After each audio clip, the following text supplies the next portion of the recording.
Au niveau du côté des personnes qui ne sont pas entendues, je représente la communauté des mères célibataires. Et les mères célibataires, globalement, nous n'avons pas été touchés par le débat. Parce que tout simplement, il n'y a pas de proposition qui nous concerne directement. C'est-à-dire comme à vous de les faire lors de grands débats, justement. On appelle la voix du citoyen, là. On a essayé d'amener des propositions dans un premier temps.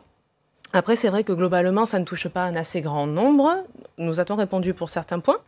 Donc après, on a répondu ça des personnes de Gilets jaunes que j'ai pu croiser, notamment, qui m'ont dit « oui, mais vous n'êtes pas assez nombreuses ».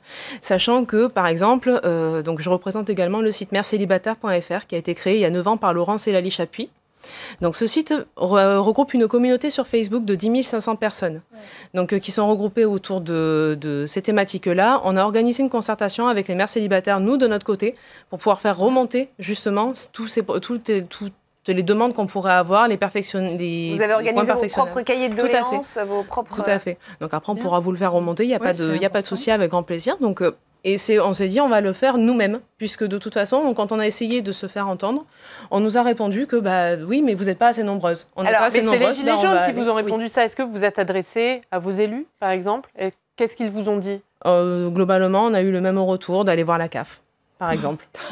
La CAF nous dit que, généralement, pour retour personnel en anecdote, exemple, madame, les aides, c'est pas un salaire, allez travailler. Sauf que le monde du travail actuel demande une flexibilité et une exigence de mettre sa vie personnelle entre parenthèses. Quand on est mère célibataire, malheureusement, ça part directement avec un handicap et de la discrimination à l'embauche. Et d'ailleurs, pour participer aussi à un grand débat, j'imagine que ça a été compliqué. C'est pour ça que vous étiez peut-être assez peu nombreuses lors des grands débats. Fabienne Keller ?